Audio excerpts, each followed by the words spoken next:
Hello everyone. कैसे हैं आप सब? ये हमारा special crash course of industrial safety management का 16वां वीडियो है, 16th पार्ट, जिसमें कि हम लोग फायर सेफ्टी को कंटिन्यू कर रहे हैं। तो लास्ट वीडियो में हम लोगों ने फायर फाइटिंग एम तक कवर कर लिया है टॉपिक्स को। अभी हम उसी के आगे कंटिन्यू करेंगे। तो एक बार रिफ्रेश कर लूँ मैं पेज को।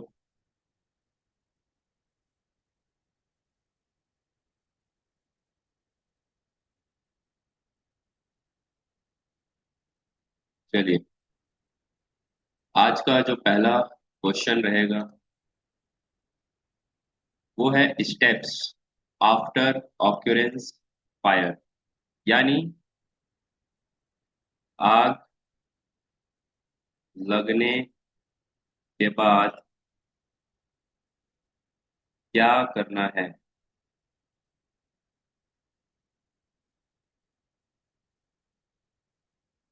ठीक। अगर कहीं पर किसी भी वर्क प्लेस पर फायर क्रिएट हो जाता है, फायर ऑक्योर हो जाता है, लग जाता है, उस कंडीशन में हमें क्या करना है? सबसे पहले एक पॉइंट आपको ध्यान में रखना होगा कि आग अगर कहीं पे लगता है तो आपको पता होना चाहिए कि वह आग कितनी बड़ी है।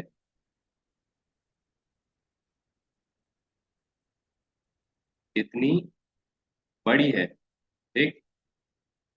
दूसरा, उस आग पर काबू पा सकते हैं कि नहीं। ठीक। तो ये दो चीज आपको ध्यान रखना है। अगर कहीं पे भी आग लगा तो आपको ध्यान रखना है, सबसे पहला पॉइंट, कि वो आग कितनी बड़ी है और वो आग आपके कंट्रोल में है कि नहीं। अब इसके बाद आप पता करेंगे, अगर आप आग आपके कंट्रोल में होगी, आग छोटी होगी और आपके कंट्रोल में होगी, तो आप तीसरा पॉइंट ये देखेंगे कि वह आग लगा किस चीज में है ना। वह आग लगा किस चीज में है, यानी कहाँ पे आग लगा है। सॉलिड में लगा है, लिक्विड में लगा है, गैस में लगा है, इलेक्ट्रिकल पैनल्स में लगा है, कहाँ पे लगा है।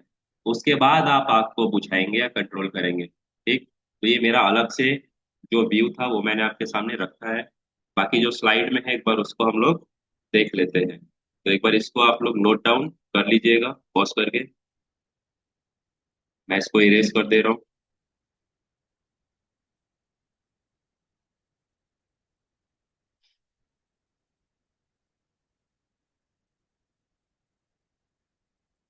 और जितने भी लोग जो कि ऑलरेडी ऑफलाइन क्लास लेते हैं, उनको अगर कोई क्वेश्चन होता है तो ग्रुप में डाल दिया करिए, ऑनलाइन क्लास से रिलेटेड। ठीक। उसका एक अलग से मैं सोच रहा हूँ कि वीक के लास्ट में एक वीडियो बना के 15-20 मिनट का आप सभी के क्वेश्चन का आंसर वहीं पे दे दूँ।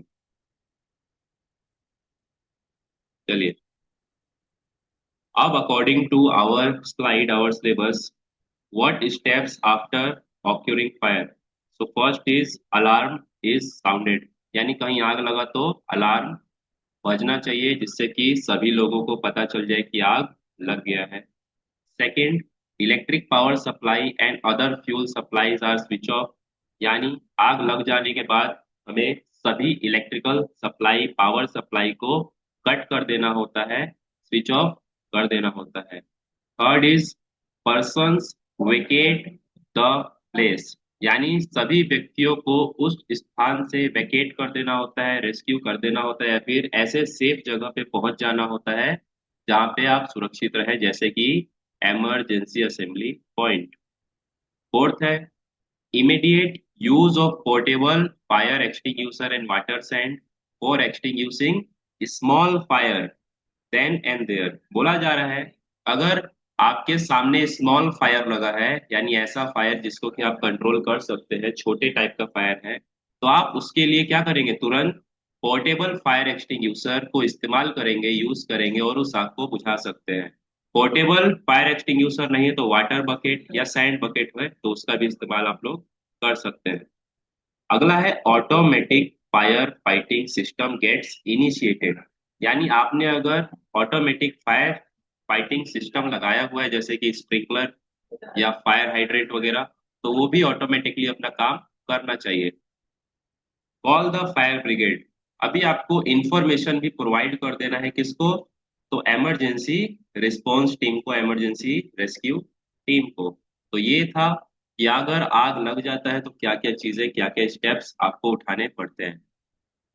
अब अगला है टाइप्स ऑफ डिटेक्टर्स। ठीक, यानी कहीं पे आग लग जाता है तो आग का पता लगाने के लिए हम लोग वहां पे कुछ ऑटोमेटिक फायर डिटेक्टर्स लगाते हैं, जिससे कि हमें पता चल जाता है कि पर्टिकुलर एरिया में, प्लेस पे आग लग गया है।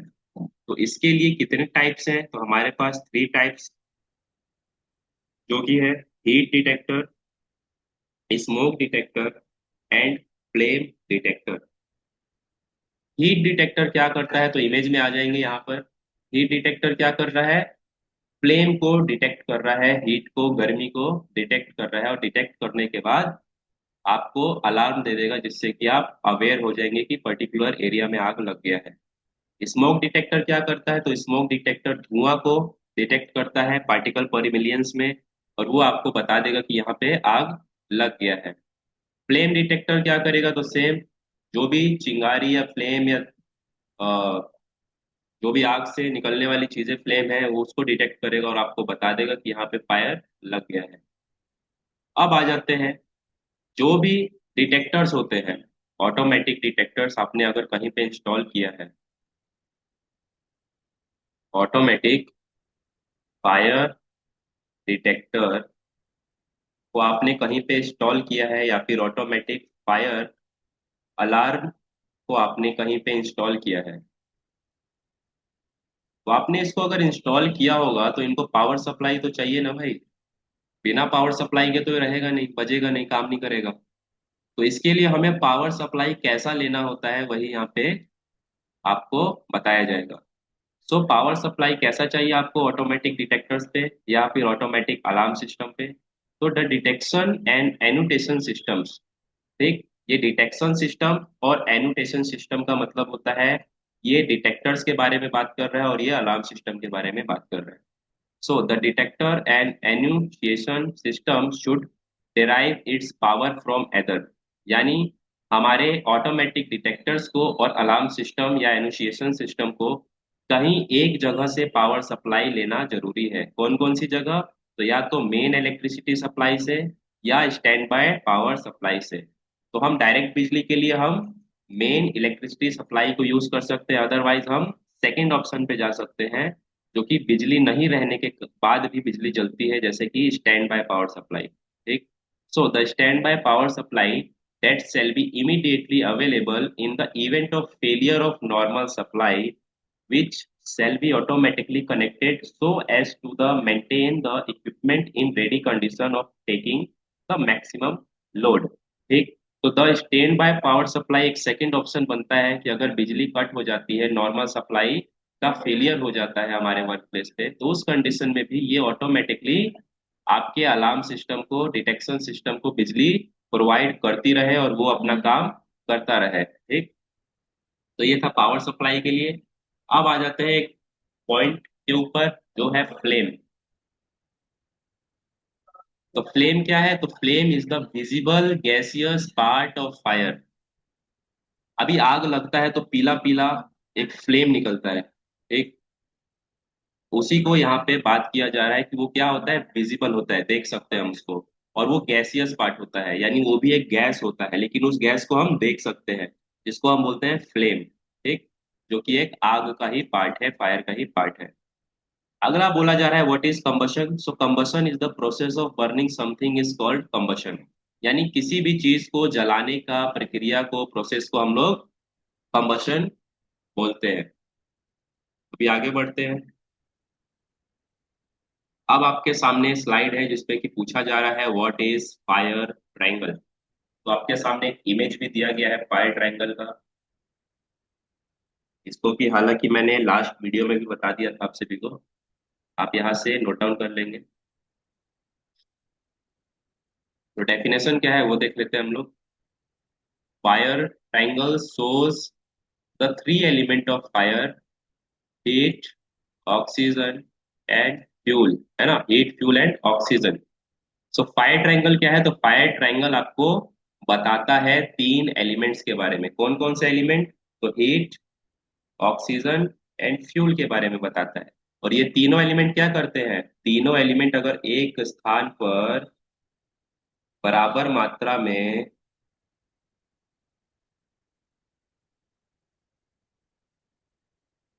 उपस्थित होंगे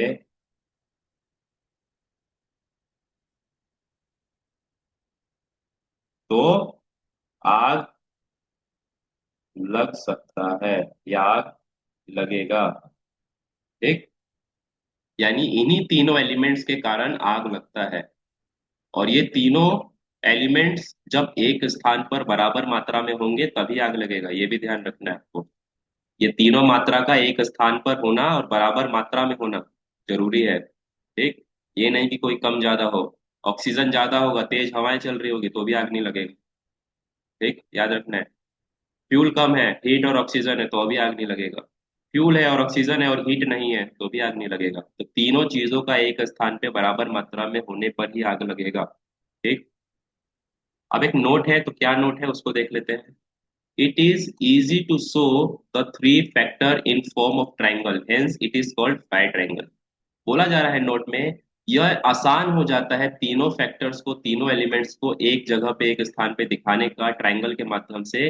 इसीलिए हम लोग फायर ट्राइंगल का इस्तेमाल करते हैं ताकि तीनों एलिमेंट्स को आसानी से बताया जा सके, समझाया जा सके और दिखाया जा सके। ये तीन एलिमेंट्स है, तीनों के कारण आग लगता है। ठीक, अब यहाँ पे आपके सामने जो इमेज है, इस इमेज में सोर्स ऑफ एलिमेंट्स लिखे गए हैं, जो कि मैंने कल भी आपको लिखवा दिया था। हालांकि जिसने नहीं लिखा होगा या जिन्होंने वीडियो मिस कर दिया वो यहाँ से लिख सकते हैं। ये सोर्स ऑफ ऑक्सीजन है, सोर्स ऑफ हीट है, और ये सोर्स ऑफ फ्यूल है। तो कैसा कैसा फ्यूल, तो सॉलिड फ्यूल, लिक्विड फ्यूल और गैस फ्यूल। दिख रहा है तो आप यहाँ से नोट डाउन कर लीजिएगा। अभी आगे बढ़ते हैं वीडियो में।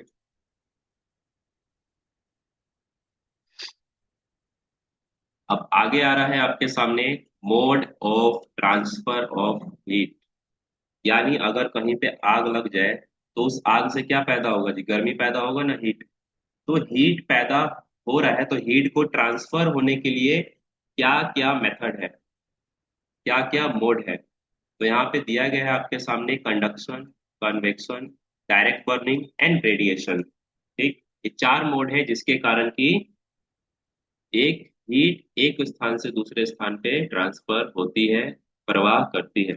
इसको इमेज से देख लेते हैं एक बार। एक इमेज में आपके सामने एक पतीला है। ठीक, इस पतीले में क्या दिखा रहा है जी, नीचे से आग लगाया गया। तो वो क्या है, डायरेक्ट बर्निंग है। जो नीचे फ्लेम लगा हुआ है वो डायरेक्ट बर्न कर रहा है किसी मटेरियल को, वहां से डायरेक्ट गर्मी मिल रही है। अब उसके अलावा तीन चीजें और रह गई जो कि हीट को ट्रांसफर कर रही है। सबसे पहला रेडिएशन। अभी आप एक हाथ देख रहे हैं, वो हाथ को गर्मी महसूस हो रहा है, तो गर्मी कैसे महसूस हो रहा है, रेडिएशन के माध्यम से, है ना। वहां पे डायरेक्ट आग नहीं जा रही है, वो आग आपको गर्म होकर के वहां पे पहुंच रही है ना, रेडिएशन के माध्यम से।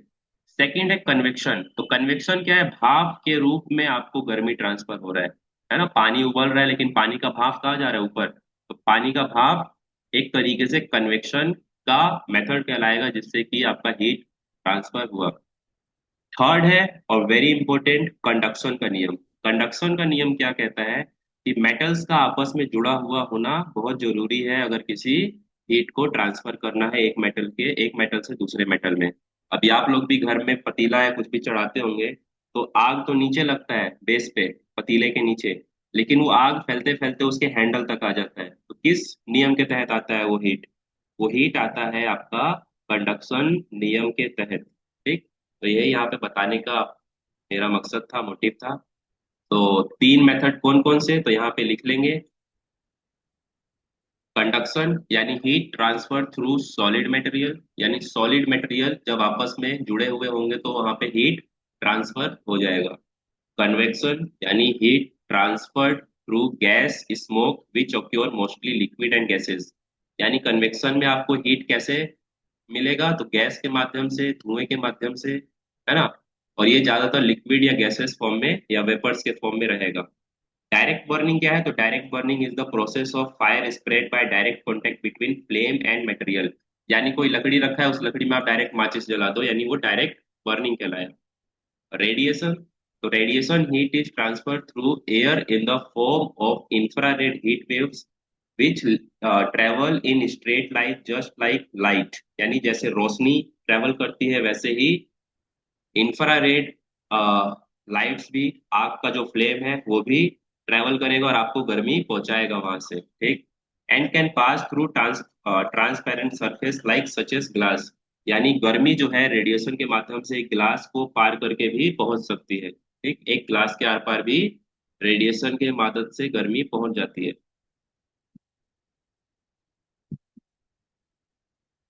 अब आगे है क्लासिफिकेशंस ऑफ फायर। अभी इंटरव्यू में क्वेश्चन पूछा जा सकता है कि आग कितने प्रकार का है, क्या बताइएगा। आग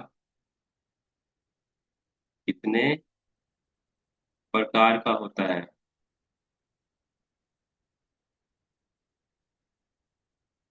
तो आप यहाँ पे उसका आंसर यहाँ से दे सकते हैं कि how many types of fire, आग कितने प्रकार का होता है, तो उस आग को, फायर को क्लासिफाइड किया गया है, बांटा गया है अलग अलग कैटेगरीज में, तो देख लेते हैं हम।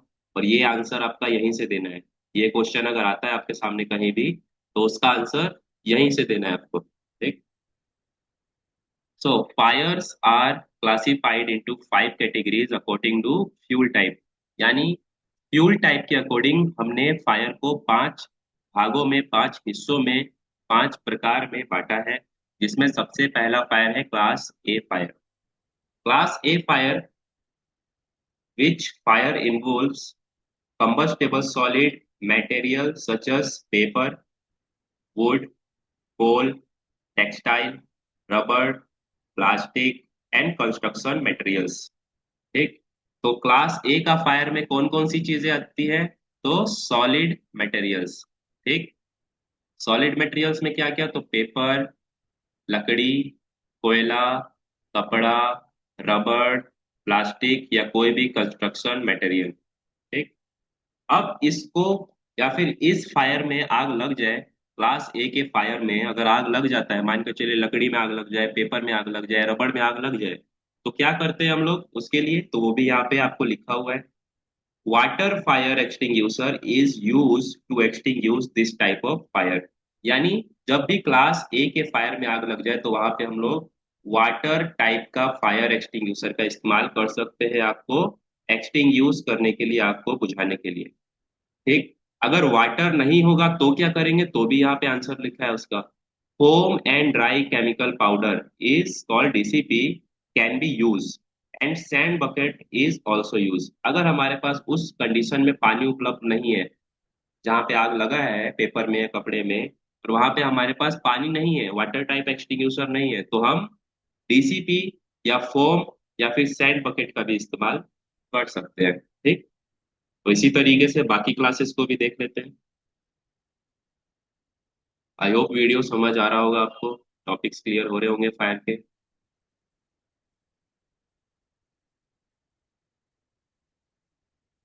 अब आ गए क्लास बी फायर के ऊपर। तो क्लास बी फायर क्या है, तो देख लेते हैं। Class B fire involve combustible flammable liquids substances such as petrol, oil, diesel, alcohol, paints, grease and solvents, ठीक। तो क्लास बी का फायर जिसमें कि लिक्विड कैम्बस्टेबल या फ्लेमेबल सब्सटेंस होता है, जैसे कि petrol, oil, diesel, alcohol, paint, grease या सॉल्वेंट, जिसको हम क्लास बी का फायर बोलेंगे। और अगर ऐसे फायर में आग लग जाए तो वहां पे हम लोग फोम एक्सटिंग्यूशर का इस्तेमाल करते हैं और CO2 या डीसीपी का इस्तेमाल भी हम लोग कर सकते हैं। ठीक है, अब आगे बढ़ेंगे क्लास सी फायर के ऊपर। So, this fire involves combustible flammable gas such as hydrogen, butane, LPG, methane, propane, है ना, डिसॉल्व एसिटिलीन जिसको कि डीए बोला गया है, एंड एसिटिलीन। ठीक, इस डीए का मतलब है डिसॉल्व एसिटिलीन। ठीक, सो जितना भी गैस फायर होगा, जैसे कि किसी भी गैस में आग लगता है, जैसे एलपीजी में, मीथेन में, ब्यूटेन में, प्रोपेन में, है ना, या एसिटिलीन में, तो उसको हम class B, sorry class C का फायर बोलेंगे। ठीक, और इन गैसेस को, सॉरी इन गैसेस में जब आग लग जाए तो उसको बुझाने के लिए, उसको एक्सटिंग्यूश करने के लिए हम लोग कार्बन डाइऑक्साइड एक्सटिंग्यूशर का इस्तेमाल करते हैं, जिसको कि हम CO2 एक्सटिंग्यूशर भी बोलते हैं। अगर CO2 उपलब्ध नहीं है तो वहां पे उस कंडीशन में हम डीसीपी या फोम का इस्तेमाल भी कर सकते हैं। डीसीपी क्या है? तो डीसीपी का फुल फॉर्म होता है dry chemical powder.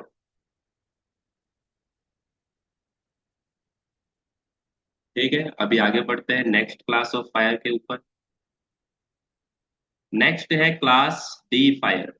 So class D fire involves metals such as magnesium, aluminium, potassium, titanium, sodium and iron।